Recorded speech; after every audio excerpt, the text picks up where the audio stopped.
पीताम्बरं करविराजितशङ्खचक्र कौमोदकी सरसिजं करुणासमुद्रं राधासहायमधिसुन्दरमन्दहासं वातालये समनिशं कृति भावयामि. இன்னைக்கு ஸ்ரீமன் நாராயணியத்தில் 17வது தசகத்தில் முதல் 2 ஸ்லோகத்தை பார்க்கலாம். இந்த தசகத்துடைய மீட்டரை வந்து வசந்தி திலகா, அதாவது 16வது இதுக்கு முந்தினத்து சாப்டரும் இதே மீட்டரில் தான் இருந்தது.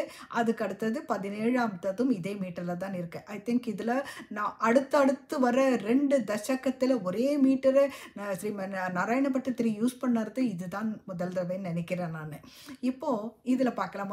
இதில் வந்து இந்த இதே எபிசோடாக இருக்கிறது, அதாவது 11 ஸ்லோகத்தில் நாராயண பட்டத்திரி சொன்ன இந்த ஸ்லோகம் வந்து ஆக்சுவலி ஸ்ரீமத் பாகவதத்தில் 4வது ஸ்கந்தத்தில் வருது. 4வது ஸ்கந்தத்தில் 8லேருந்து 12 வரைக்கும், அதாவது 5 அத்தியாயத்தில் விவரமாக எடுத்து சொல்லியிருக்கார் சுகர். அது இப்படி சுருக்கியிருக்காருங்கிறது பார்க்குறது நிஜமாகவே இட் இஸ் வர்த் சீயிங். இப்போ பார்க்கலாம். உத்தானபாத நிருபதே மனுநந்தனஸ்ய ஜாயா பபூவ சுருச்சி நிதராமபீஷ்டா அன்யா சுனீதிரிதி பர்த்துரநாத்ருதாசா त्वामेव नित्यमगति शरणं गताभूत्. இப்போ உத்தானபாதன் நிருபா அப்படிங்கிற ஒரு ராஜா இருந்தான். அந்த யார் அவன்? உத்தானபாதன் நிருபதே மனுநந்தனஸ்ய, மனுவுடைய பிள்ளை. அது எந்த மனு? சுவயம்புவ மனு. சுவயம்புவ மனுவுக்கு 2 பிள்ளைகள் இருந்தான் படித்தோம். ஒன்று வந்து உத்தானபாதர், இன்னொன்று வந்து பிரியவிரதர். பிரியவிரதன்கிறது பெரியவர், அடுத்து சின்னவர் வந்து உத்தானபாதர். ஆனால் உத்தானபாதனை பற்றி முதல்ல படிக்க காரணம் என்னன்னாக்கா, அவனுடைய பிள்ளை தானே இந்த துருவனுடைய கதையை சொல்லணும்னு ஆசையாக இருக்குது ஸ்ரீ சுகருக்கு. அதனால முதல்ல இந்த உத்தானபாதனுடைய கதையை சொல்ல புறப்படுறார். உத்தானபாத நிருபதே மனுநந்தனஸ்ய ஜாயா பபூவ சுருச்சி நிதராமபீஷ்டா. அவனுக்கு ஜாயா ஒரு மனைவி இருந்தா. அந்த உத்தானபாதனுக்கு ஒரு மனைவி இருந்தா. அவன் ரொம்ப அவன் மேல ஆசையா இருந்தான். அந்த மாதிரி மனைவியோட பேர் வந்து சுருச்சின்னு பேர். சுருச்சி நிதராம், ரொம்ப அதிகமாக, நிதராம் அபீஷ்டா, ரொம்ப அவளுடைய பிரியமாக அவன் மேலே இருந்தான். அவளுடைய எல்லா பிரியத்தையும் அவள் மேலே கொட்டுண்டு அவ்வளோ ஆசையாக அவன் இருந்தான். சுருச்சி அப்படின்னு பேர். அப்போ அன்யா சுனீதிரிதி பர்த்துரனா திருதாசா. அவனுக்கு இன்னொரு மனைவியும் இருந்தாளாம். ஆக்சுவலி இவள் தான் முதல் மனைவி.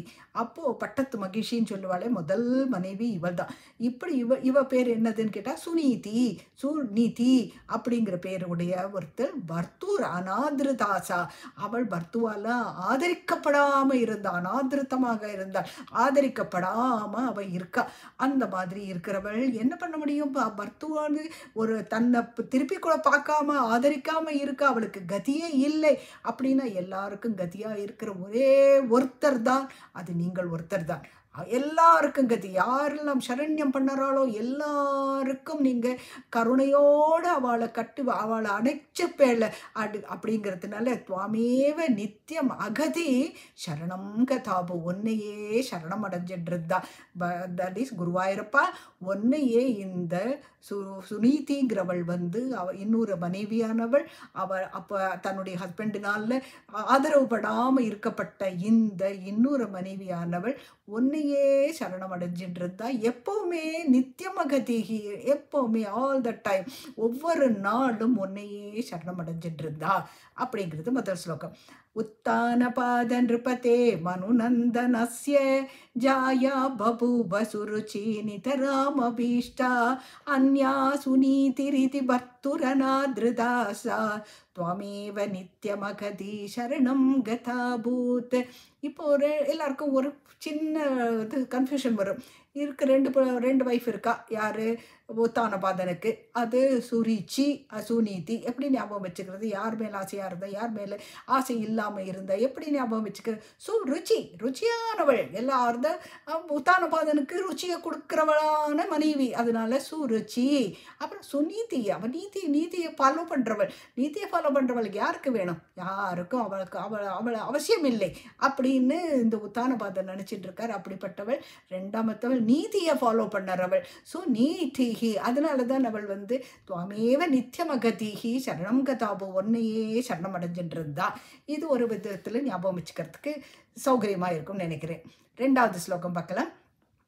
அங்கேபிதோ சுருச்சிபுத்திரகமுத்தமம் தம் திருஷ்ட்வா திருவக்கிலசினீதி சுதோதிரோக்ஷ்யன் ஆசிக்ஷிபே கிலசிஷு சுதராம் சுருச்யா துஸ்ஸந்த்யஜா கலு பவத்விமுகைரசூயா.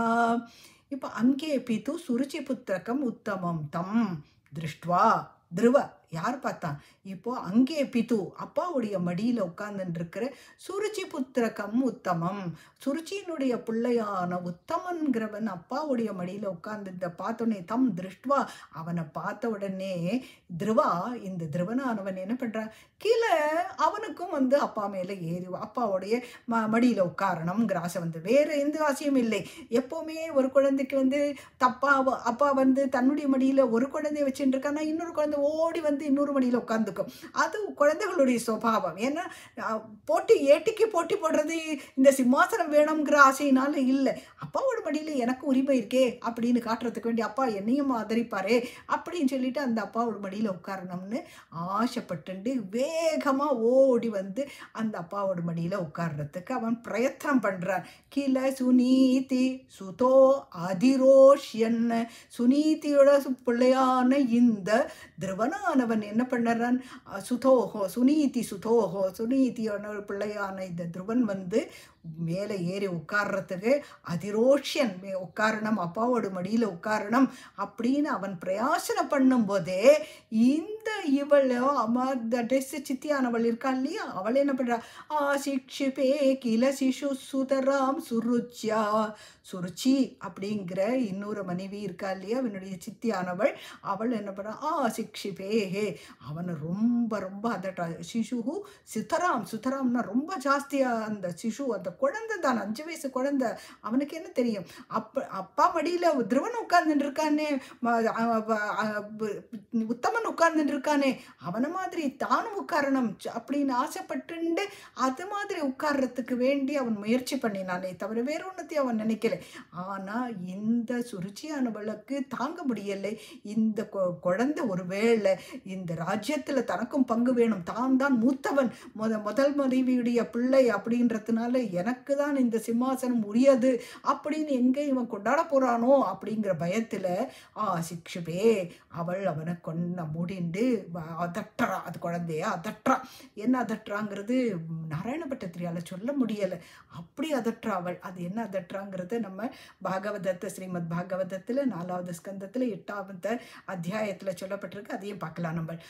சிக்ஷிபே கில சிசு சுதராம் சுருச்சியா, இந்த மாதிரி சுருச்சியானவள் அந்த குழந்தைய ஏற உட்கார அப்பா மடியில் ஏற உட்கார குழந்தையே அதட்டுறா, அதட்டி ஏற விடாம பார்க்குறா. அதுக்கு என்ன சொல்றாருன்னா நாராயண பட்டத்திரி சொல்றது என்ன? துஸ்ஸந்த்யஜா கலு பவத்விமுகைரசூயா, பவத்விமுகை இருக்கா, விமுகையா இருக்கா, உங்க கிட்டக்க விமுகமாக நடந்துக்கிறா இல்லையா, அந்த மாதிரி மனுஷாளுக்கு அசூயைங்கிறது பவத்விமுகை அசூயா துஸ்ஸந்த்யஜா அது விடவே முடியாது.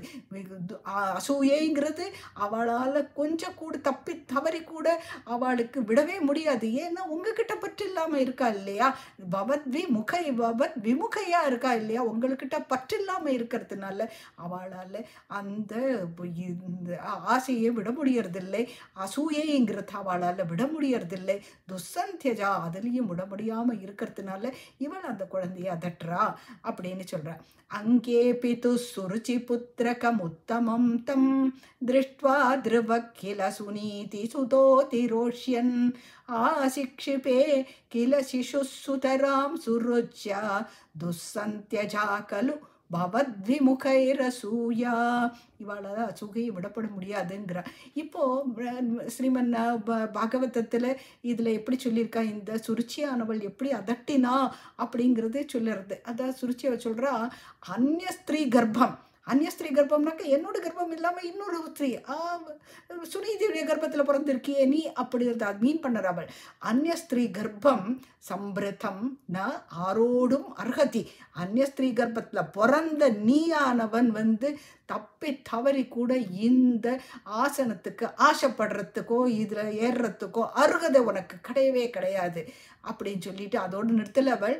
இன்னும் என்ன சொல்கிறான்னாக்கா, அதனால நீ வந்து காட்டுக்கு போ, வனத்துக்கு போ, வனத்துல போயிட்டு அதோக்ஷசனை நீ வந்து ஆராதனை பண்ணு, ஆராதனை பண்ணிட்டு அவன்கிட்ட கேளு, என்னுடைய வயிற்றில் நீ பிறக்கணும்னு கேளு, என்னுடைய வயிற்றில் நீ பிறந்த பின்ன ஆராம்சே இந்த சிம்மாசனத்துல நீ ஒரு ஏறுறதுக்கான தகுதியை ஏற்படுத்தி கொடுத்துடுவார் அப்படின்னு சொல்றார். அப்படின்னா என்ன அர்த்தம்? நீ காட்டுக்கு போன்றது சின்ன குழந்தைகிட்ட சொல்ற வார்த்தை இல்லை. அதோக்ஷசனை நீ ஸ்தோத்திரம் பண்ணு, அது இவ சொல்லி தர வேண்டிய அவசியம் இல்லை. ஆனாலும் அவள் என்னத்துக்கு சொல்றான்னு கேட்டாக்கா, அந்த தன்னுடைய இந்த உடம்பை விட்டுட்டு நீக்கிட்டு நீ என்னுடைய வயிற்றில பிறக்கணும்னு சொல்லி அந்த கடவுளை நீ கேளு அப்படின்னு சொன்னாக்கா என்ன அர்த்தம்? நீ இந்த உடலை விட்டுடு, இன்னொரு உடம்பை எடுத்துட்டா தான் என்னுடைய கர்ப்பத்தில் நீ பிறந்தா தான் இந்த அப்பா மடியில் உட்கார முடியும், இந்த சிம்மாசனத்திலையும் உனக்கு பங்கு கிடைக்கும் அப்படின்னு சொல்லறா. அதெல்லாம் புரிஞ்சுக்கிற வயசு இல்லை இந்த குழந்தைக்கு. ஆனால் ஒன்று மட்டும் அவனுக்கு புரியறது துருவனுக்கு, இந்த சித்தியானவள் நம்மளை அப்பாவோட மடியில் உட்கார்றதுலேருந்து தடுக்கிறா அப்படிங்கிறது மட்டும் புரியறது. என்னத்தினாலங்கிறது புரியலை. ஆனால் சத்திரியனுடைய பிள்ளை சத்திரிய பாலன், அதனால அவன் தன்னுடைய அழுகையை அடக்கிண்டு நேர தன்னுடைய அம்மா கிட்டக்க வர. அது அடுத்த ஸ்லோகம். அடுத்த ஸ்லோகத்தையும் அதுக்கு அடுத்த ஸ்லோகத்தையும் நம்ம மேற்கொண்டு பார்க்கலாம்.